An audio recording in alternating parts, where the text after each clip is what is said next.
Hi, everyone. Today we're going to talk about how to set boundaries with people that you experience as toxic, invasive, or problematic. So, how can we deal with this?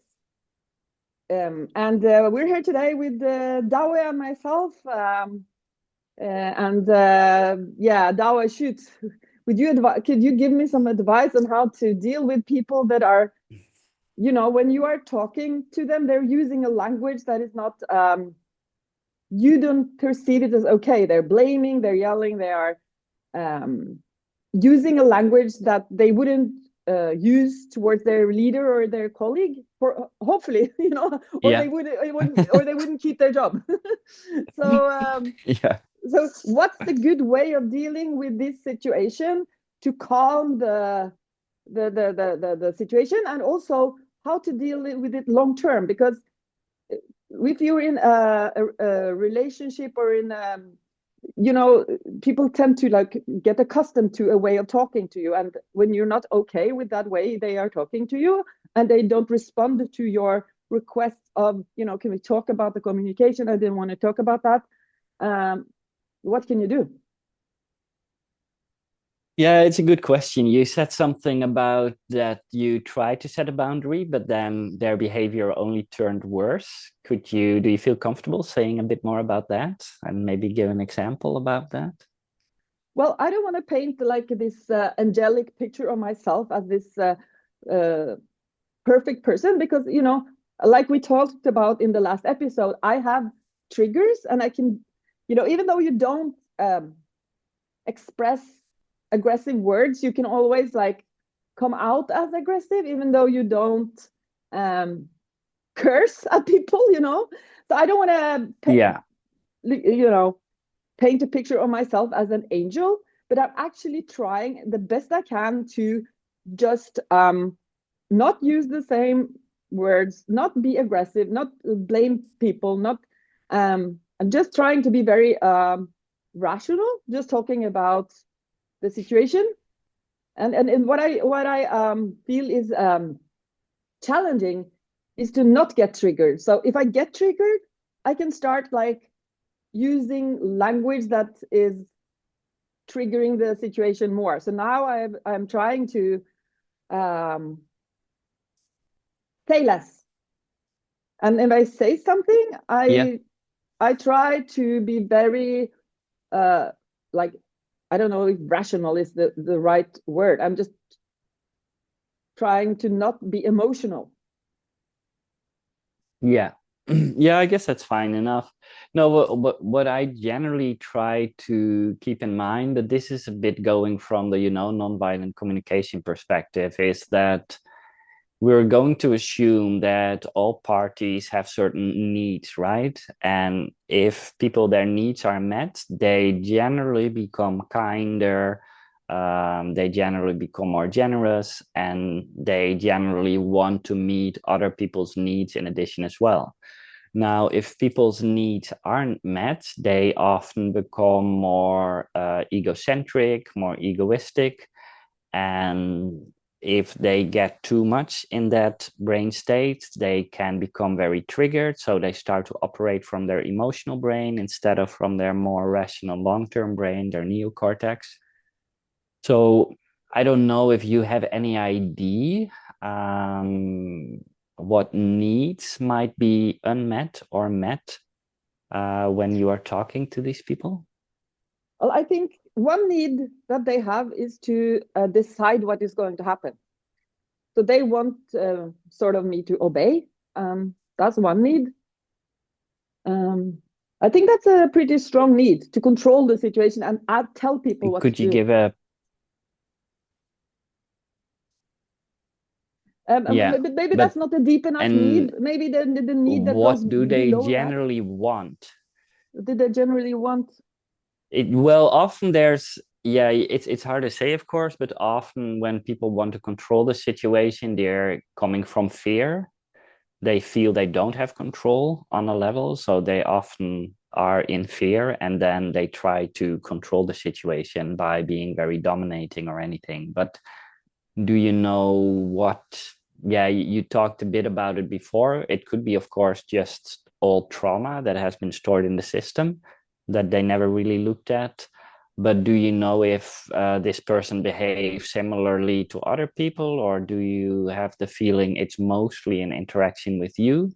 Or I don't think it's possible to talk to other people that way because they would not accept it. Like you would be but do ostracized. your You would not siblings, be. for example? Hmm? Yeah. Well, Does this person talk the same way to your siblings, and are they okay with it? Or I do not know really. But we're talking about the needs and what the problem is yeah, well, coming from the same family and the same place with some of the similar character traits, like we were talking about yeah, wanting to be the one in control. My hypothesis is maybe that I also want to be in control. I don't want to be subdued or like told what to do like a child. I'm a grown-up person and yeah, I want to be heard. And if there's a yeah, tendency in the family that for someone to be the one that just tells everyone what to do without, with no democracy, you know what I mean? Where we can be yeah, yeah, yeah. not talking over each other, not just commanding people to do things. And if you're going to have a No, family no, but dynamic that's like that, someone has to be subdued. Someone has to just obey. And I'm very bad at obeying. yeah. Yeah. Yeah, and it makes sense as well. I mean, we talked a bit about it last time. Like, you could say that it is a bit of a narcissistic trait of this person to just want to completely dominate and other people obey them. And if they have gotten away with that for a long time, it's I there is actually very little you can do if people aren't willing to look at that. The only thing you could do then is to set a very clear boundary and say, "Hey, I don't like being spoken to in this way. You can, you can state your preferences, you can state your feelings and needs, and then I can choose if I want to help you fulfill those needs or not. But if you're gonna talk to me in this way, I notice I get angry. I don't want to listen to you because I don't want to be controlled, and I have the desire to take distance from you and not be here. And sometimes that can really help. And if people then just go in overdrive, like in a way, you don't need these people anymore to meet your own needs. So you could also just say, well, I don't like how this interaction is going. I notice I'm getting triggered. I notice I'm getting emotional. You know what? I'm going to take a walk for 10 minutes. I'm going to cool down and see if I come back and we can talk more and see if it goes better.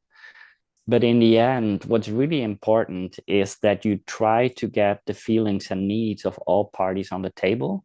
So you say you have a need to be heard. You don't feel this person is interested in what you have to say. You don't have the feeling that this person is interested in your feelings, in your needs. And it's completely legitimate, if that is the case, to assert yourself and say, hey, I'm a person too. I'm a human being. I'm not a slave. I'm not here as a puppet to fulfill your feelings and needs. And you simply can't treat me this way. And then you kind of need to stay strong there. So but generally, I don't know if you've tried, just especially if you keep it with yourself and you say, you know what, I'm getting charged up. I notice I'm getting out of my rational brain, my neocortex. My child brain is getting activated. I notice I'm getting angry, and I want to shout back at you instead of having a normal conversation with you. And I don't like being in that mode. I don't like talking to other people from this place.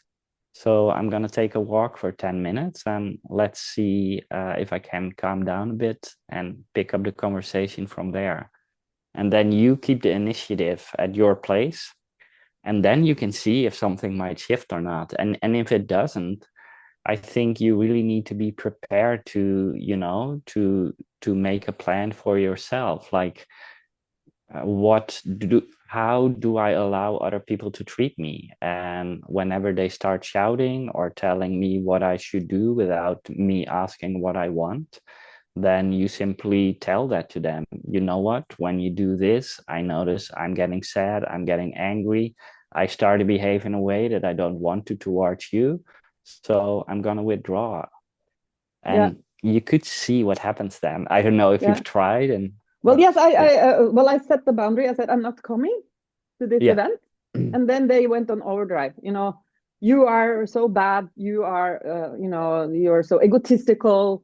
You are blah blah, and three question. What heter det? Not question marks, but Yeah, like big signs, yeah, like yeah, yeah. Well, yeah, big letters. yeah, And well, I'll just have to swallow that I'm an egotistical person. And okay, I'm just still saying, yeah, well, it was. Thank you for taking this responsibility, and I hope it's a little bit difficult for me this time. At this time, I'll try to, catch up next time. So yeah, yeah. So but when we're talking about the boundaries, because this is something that I have observed in my family, that if you don't subdue, if you don't become the slave, um, you are getting into conflict. But if you yeah, become the slave, it's more peaceful, but you also get into conflict, and it gets worse and worse in a way. Like I discussed this with a colleague of mine actually, and they asked me the question, are you sure if you don't say no, if you just do like what they say, are you sure it's going to get better? Maybe not, because they are not dealing with their own aggression exactly. and stress. So they're just going to push you further and further down, because now they own you in a way.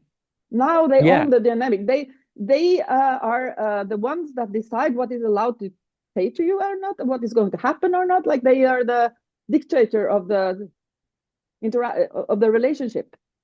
So yeah, so, they so control the dynamic, yeah, and yeah, this is generally not good because if people are not interested in your feelings and needs, it means that you will always have to suffer. So you will yes. always need to comply to their feelings and needs first. And maybe if their feelings and needs are met, maybe you will get some breadcrumbs.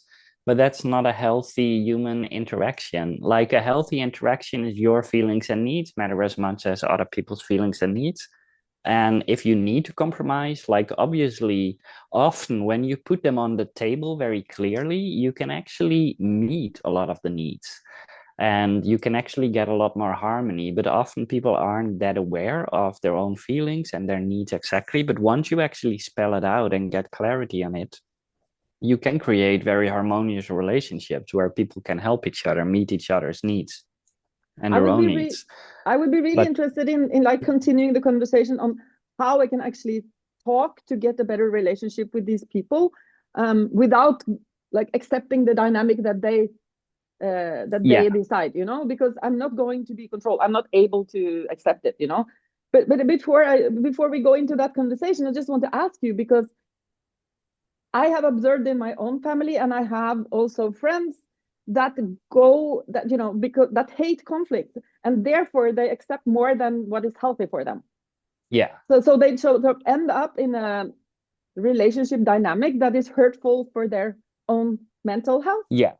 Yeah, of course, Um, because if people haven't learned about how to resolve conflict, or their experience is that whenever I ended up in a conflict, it's either somebody needs to get rid of all their needs and the person that's most aggressive will simply get their needs met, so conflict isn't resolved in a healthy way, then people become very conflict avoidant. And if we don't have experience with how to do conflict in a healthy way, or if we don't have experience of conflict resolving in a healthy way, then people try to avoid it. And then you get these kind of dominating, or in a sense, then the narcissistic person gets their way. hmm. And that's generally super unhealthy. But this is where people need to learn, in a healthy conflict, people give their viewpoint, they give their feelings, their needs, what they would like the other person to do, like it should be actionable. if you look at it from the nonviolent communication materials. And you simply discuss that, and hopefully the other person will listen to that. They will take that in, and they can say like, okay, this is what I can do, this is what I can do. And also these people themselves will need to go inward, go, what am I feeling, why am I feeling that, what needs are lying underneath there that might not be met, and what can this other person do to meet those needs so I can feel safer in my relationship, so I don't need to control and dominate the whole situation. And then when their needs are met, you can talk about it, right? And then you can actually try to resolve the conflict in a way where both parties get, at least to a degree, what they want. And but this is also with conflict, not especially conflict with narcissistic people, is very difficult because they don't really care about other people's feelings and needs. They often have a lot of complex trauma themselves. They often are very disconnected from their own feelings, so they often have a lot of repressed anger, repressed shame, maybe repressed guilt they aren't aware of. And so it's very hard because these people are not in their rational brains. They often operate from their much Mm. more kind of children's brain. But there's definitely methods you could try out, but in the end, if people aren't willing or able to listen to your viewpoint, to your feelings and needs, the only thing you can do is, in a sense, take distance and, regulate yourself and look to see if there are other people that are willing to have a healthy interaction with you. Yes, that's very true, because I have several times tried to explain that it's not necessarily that we were disagreeing about something substantial. It's more the way I am being talked to, Yeah. the way I'm being like told what to do, and the way I'm not being listened to. So it's not I'm just being told off, Yeah. and then I'm being talked to like a child that is misbehaving and Yeah. yelled at. So this is my problem, and when I say this, the answer is no, you're wrong. I do not behave like that, and everybody else says I don't. But maybe if the person is behaving differently towards the colleagues, or who Yeah. knows? I don't know. And also, maybe you should keep it with yourself. Like in the nonviolent communication, it's very easy to say, like, oh, so what they teach there is that you always keep statements with yourself. So first you try to observe the situation. Like, I notice that when we interact, you're telling me to do certain things. Uh, I notice that I get angry. I notice I get, how do you call it, when you want to do the opposite Triggered. of what you're told? Yeah, triggered. I notice I get triggered. I notice I get kind of resistant to what you're saying. And then you can say, I have a need to be seen. I have a need to be listened to. I have a need to have my feelings and needs respected. And then you can ask from them, could you talk to me in a way where you simply state your feelings and needs and ask me if I can do something for you, to which I can say yes or no. I think And this is too then, advanced, because the person is denying that there's anything wrong with the way the person communicates. So then yeah, you but can't ask. if you keep it with yourself, like if you state like, this is what this interaction does to me, this is my need, you can do this to meet my need, are you willing to do that? If a person then says no, blah blah blah, they get totally triggered, that's fine. But then I would say that's a sign to take distance. Mm. Then you can say like, uh, whenever we're conversing, I notice that it ends up in a yelling match, or I notice that, I find it very unpleasant. It makes me sad because I would like to have a good communication with you, but I don't know how to do it. And I kind of refuse to, I don't want to be in this interaction because it makes me feel bad about myself. It makes me feel bad about our relationship. So I think I'm gonna withdraw because, and then it's kind of, you can put it up to them then. But this is in the end the only thing you can do. But it could be very good to make very clear what you're feeling, what your needs are, and very specifically what the other person could do to meet that need. Now, obviously, they can be unwilling to do that, and that's their right in a sense. But then you know that, and then you can, go to other people to meet your needs Yeah, if but that's needed. I've noticed that to acknowledge that they are doing good things when they are doing, like saying that you are oh, it's great that you are fixing this or doing that, I really appreciate things like that, works very well. Yeah. So you can keep it like a superficial uh relationship without having a really personal relationship, because the personal relationship requires that you actually talk to each other. The personal relationship requires that the other party is listening to your needs and feelings. But then Yeah. you sort of have to choose to keep it on a very superficial level, where you are choosing to just say the nice things because these people are fulfilling, like they are doing some things that they have for the collective, or like they are, some things are positive. So you can always like Yeah. tell them what they are doing that is positive, and that sort of improves the relationship. But the relationship will always be kept on a very superficial level, because Yeah. you're not No, able to totally. talk about the things.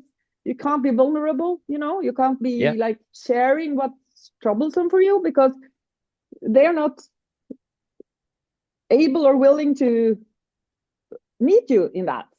Yeah. So you No, cannot but have a personal relationship with them. So I think, it's more like you keep it a polite relationship, yeah. trying to be very giving them the respect and you know uh, saying nice things when you can. Yeah. This will sort of make it smoother. But Yeah, then if that's just drop the ambition to have this close relationship, because it's not going to work. yeah, no, that could definitely be, especially if a person is narcissistic.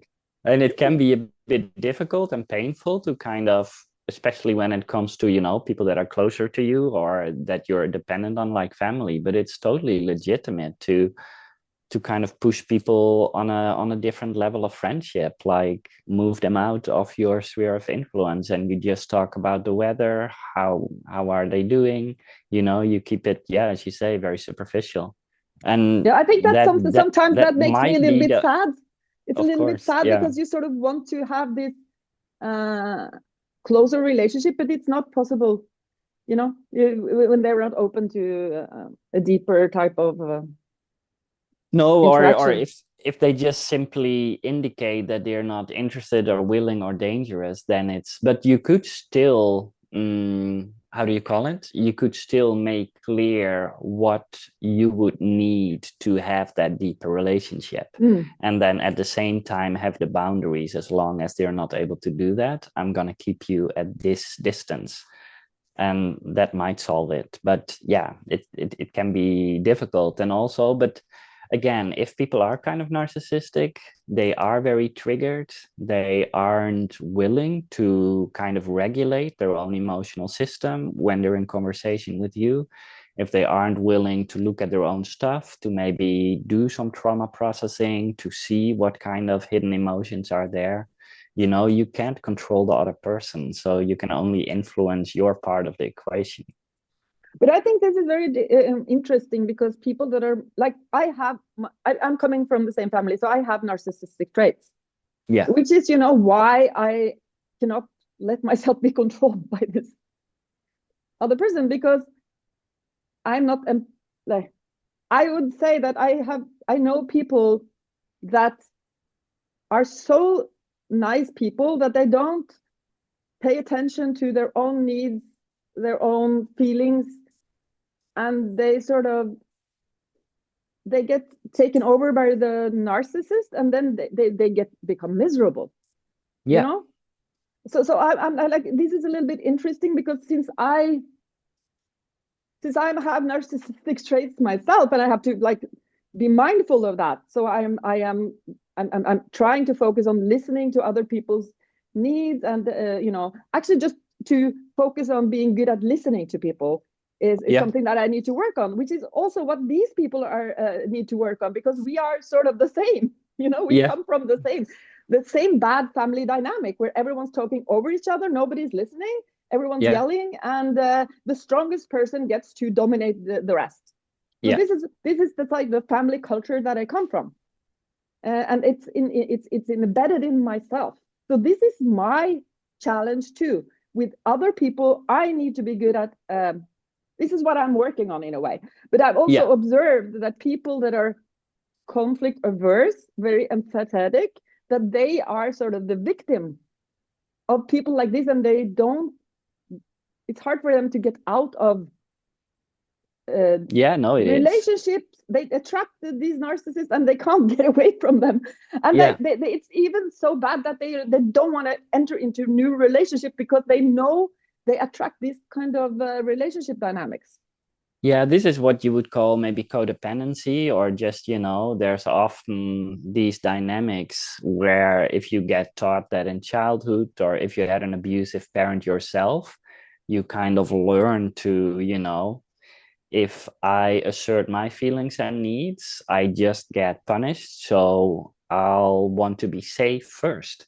So then you kind of, you're gonna get rid of your own feelings and needs because safety is more important if you're growing up.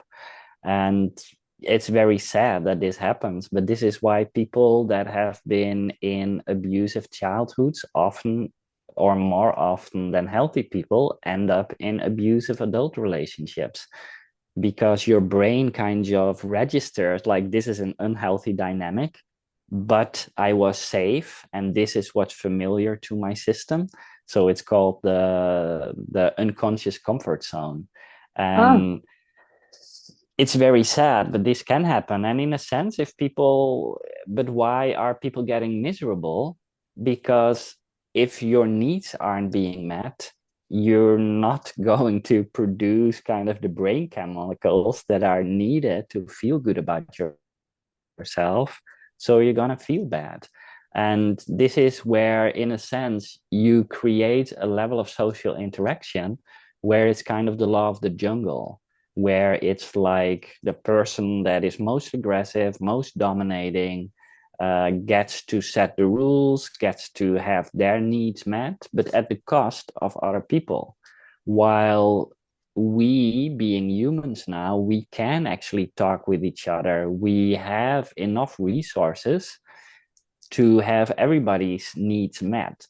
So I would say it's almost like a step in consciousness, a kind of evolutionary thing that needs to happen, because you would get more harmonious relationships. Like your family would probably be happier if they had normal conversations with each other, where people were honest. Why am I being so aggressive? What is underneath there? Is there a fear? Is there unresolved anger? Is there unresolved shame? And then you could have a normal conversation where more people's feelings and needs are respected, and you would have a much more fun interaction. maybe I get the feeling when you talk that this is sort of playing out on a societal level with the world leaders that we have today. Like they are the bullies, and we need Totally. to learn how to speak up against them. Yeah. No, but Yeah. I would say this is a dynamic that you see in a lot of places where, and it's a very kind of animalistic way of behaving, right? It's kind of, if I can make you fear me, you will listen to me.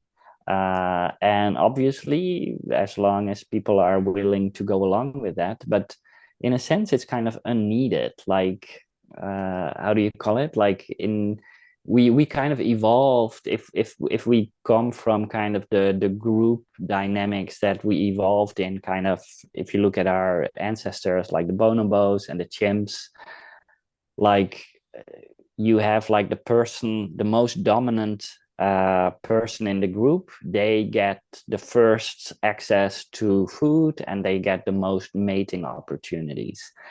And you could say that that's a dynamic that is still relevant to a degree for human evolution as well. But there is enough food now. We evolved agriculture, etc. So there is enough food at the moment available, so everybody can have their needs met. But we still have to deal with these kind of older dynamics where we're coming from. And if we would process this, I think everybody could have a yeah, kind of more harmonious interaction with themselves, with other people. It would make a better world. We wouldn't need to have some people trying to dominate, hoarding all the resources. Um, Yeah, I but would say it's a bit of an outdated mode of operating. you are so true.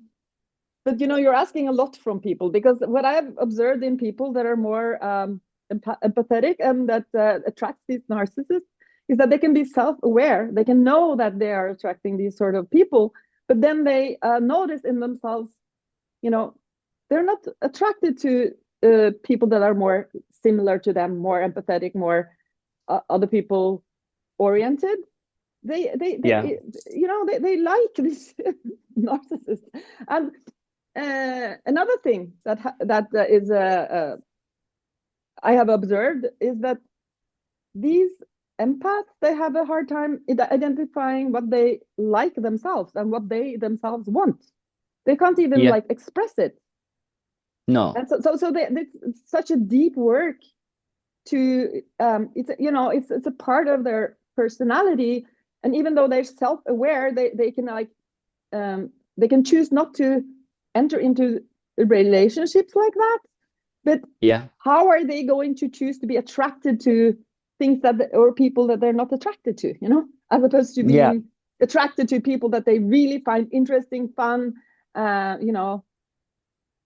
No, it's interesting. Like Tim Fletcher has this theory, and I think there's something to it that you have like the narcissist and the co-narcissist. So you have an enabler of the narcissist, right? Or you can call it codependency as well.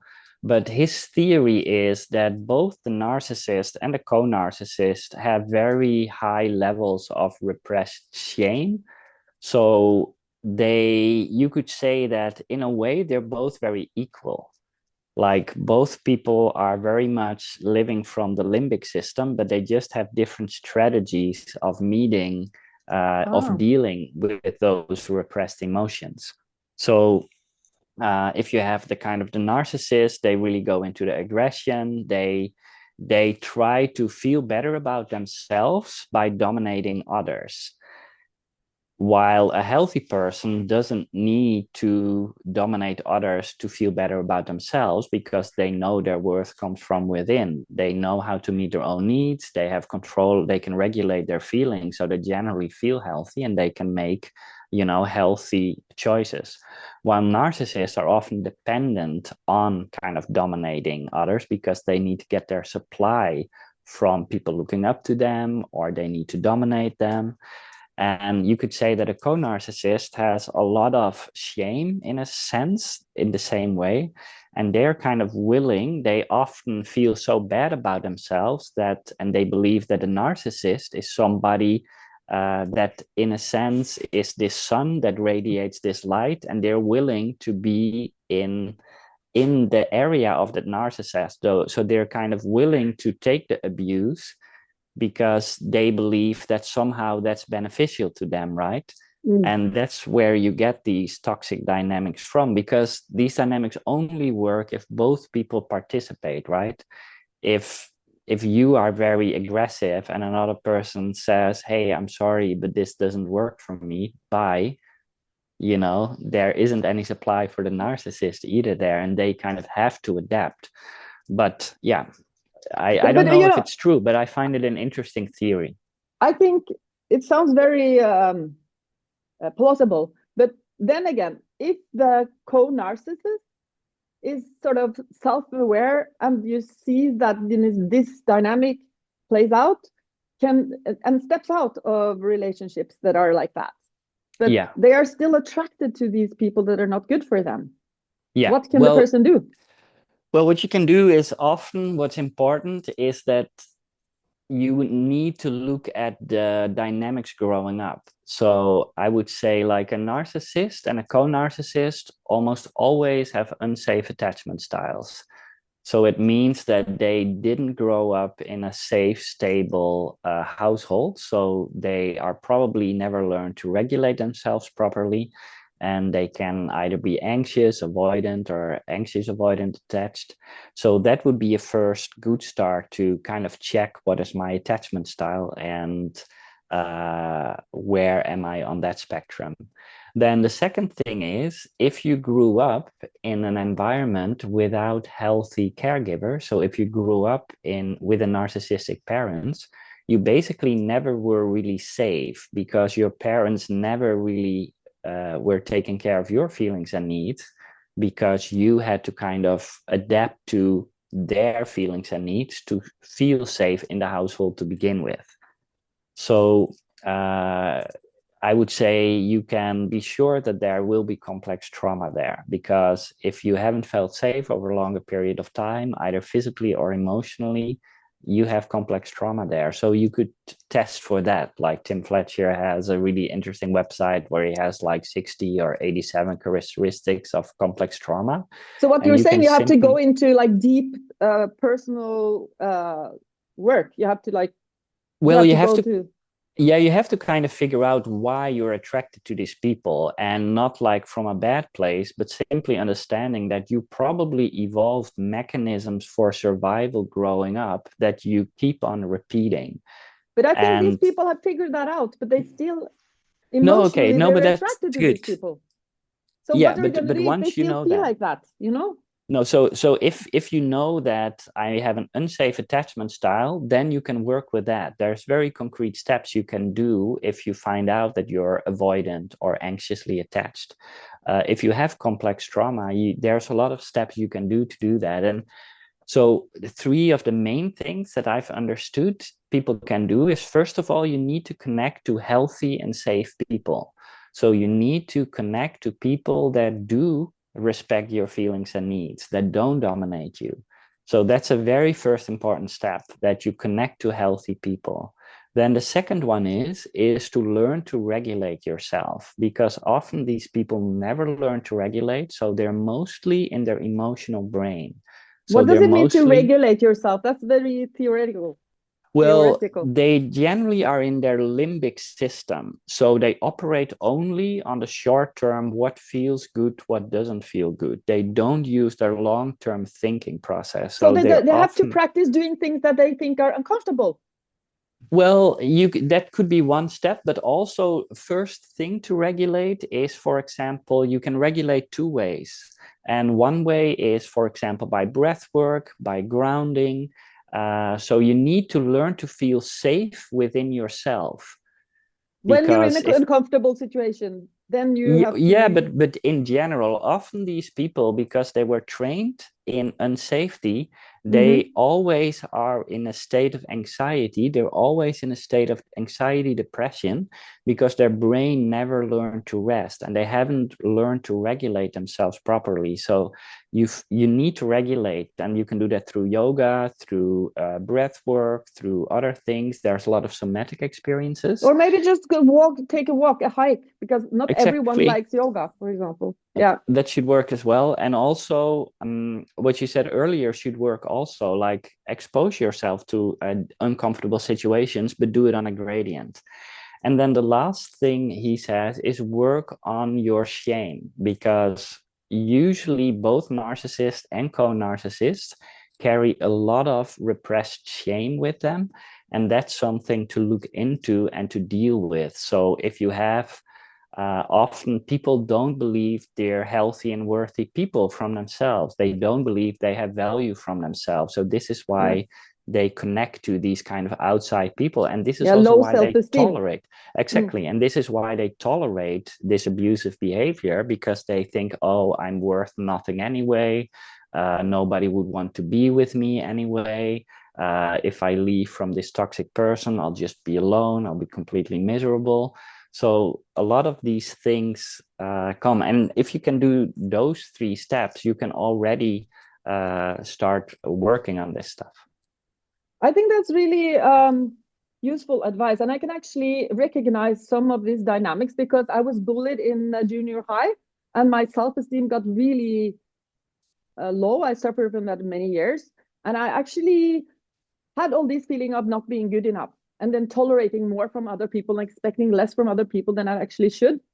Yeah. And it was really painful. And so I was just sort of felt lonely, depressed. But then after working through this, at some point, I'm not going to go into how and why, because I wasn't very aware of even my situation, but that could be like the topic for another episode. But like Yeah. now I'm more like, it's like you say, like we working through things, and then it's like the onion. You peel off one layer, and then you see the next layer, the next problem that you have to work on. And Yeah. like me, from my family dynamic, I have this. I have my tendency, from what I've been learning in my family, is to talk over other people and interrupt. Talk really loudly, because if not, nobody listens. But nobody's listening anyways, But you get this habit No. of talking very loudly, and Yeah, yeah. just only screaming louder than the others, and being sort of, this is the narcissistic traits coming from a traumatic background, and the trauma comes from back in the grandmother and grandfather dynamic. Yeah. When the grandfather was in this German prison camp, and it was a really bad relationship between the parents, a lot of screaming, and all of the children became very aggressive. And then Yeah. we sort of adopt that way of being, in a way. Yeah, it's No, kind of but the no. fight. It's kind of the fight response. Like your feelings and needs aren't being met, so you go into your kind of animalistic brain, your limbic brain, and you can go into fight mode, flight mode, freeze mode, fawn mode, and fight mode.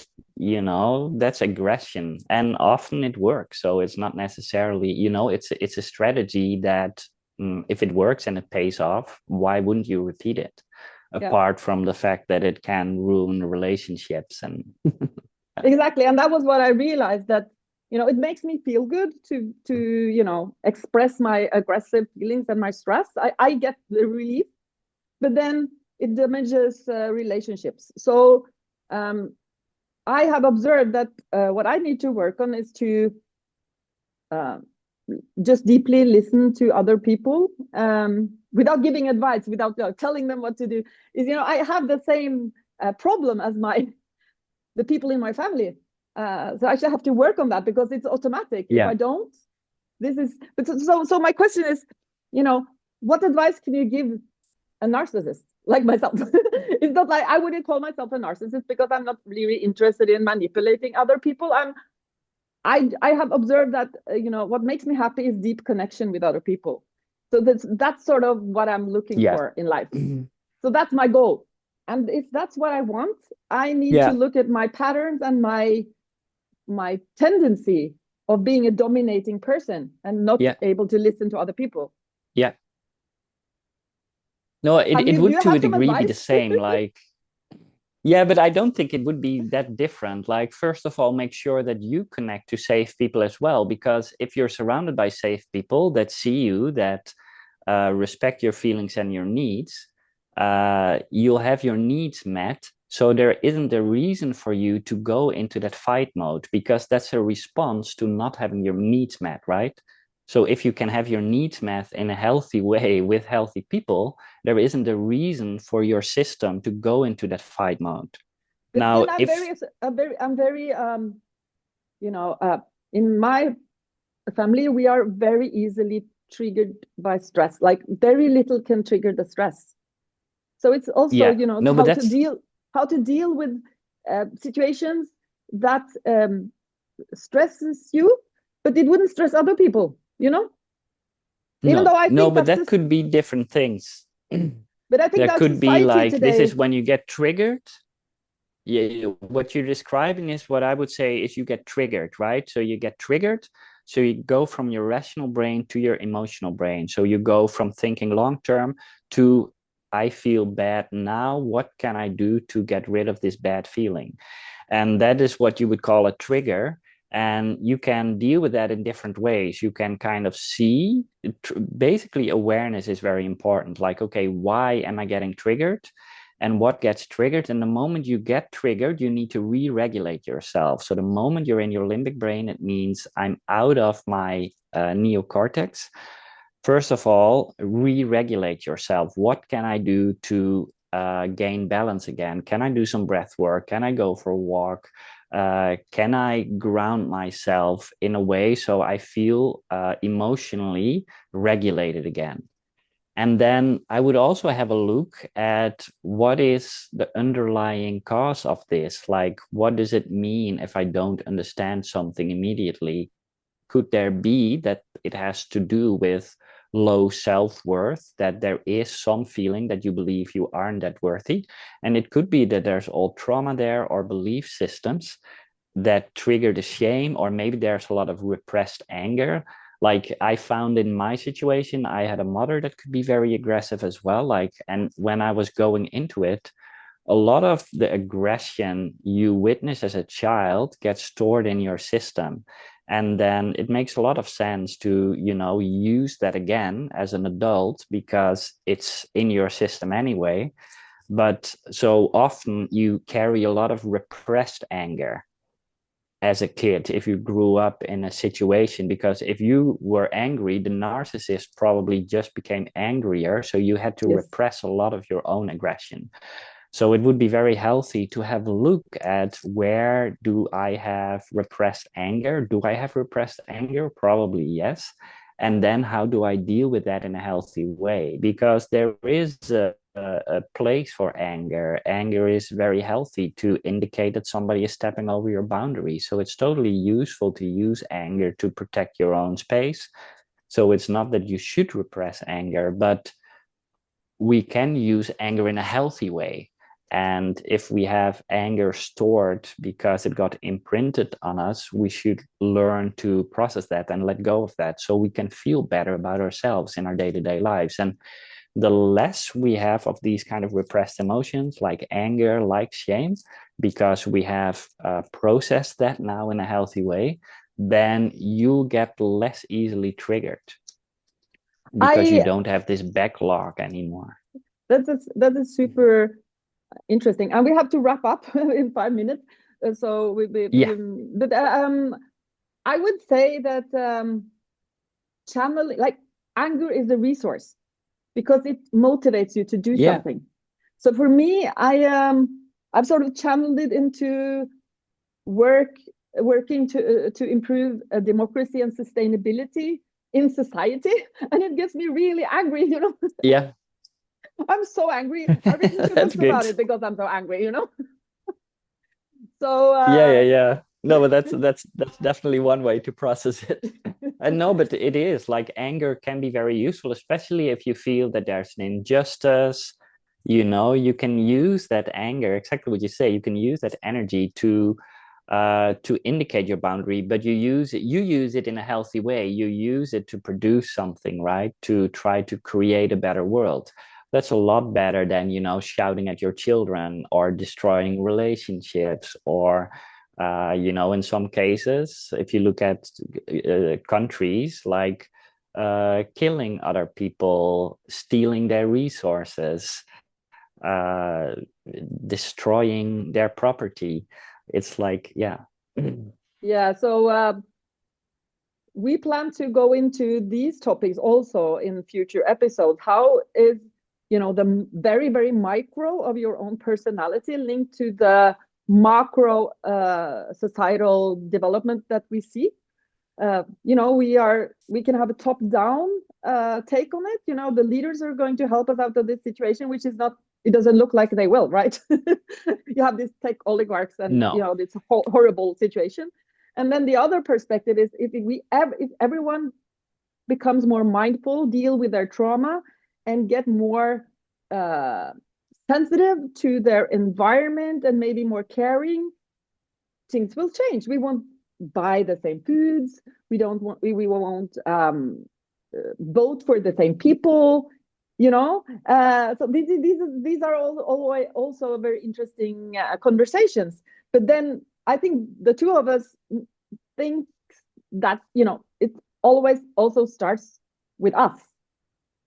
It starts with how Yeah, and we it's the only are. point. Mhm. How do we Exactly. It's the interact? only point, or not the only point, but it's the point we have most control over. And how we feel about ourselves and how we show up to the world has a huge impact on how the world shows up to us. Yes, and that's a super interesting question, because I really want to start talking about that now, but we can't. Unfortunately, we have to do that in the next episode. We'll uh, we'll do it Yeah, in the next part. yeah. I would really No, also thank you very just much. continue talking about this, because I think there, it's enough things to talk about for like a second episode, even. So I think it's very Yeah. useful for me, and hopefully for other people. So I just want to thank you for the conversation, and yeah, let's continue. Bye. Yeah, likewise.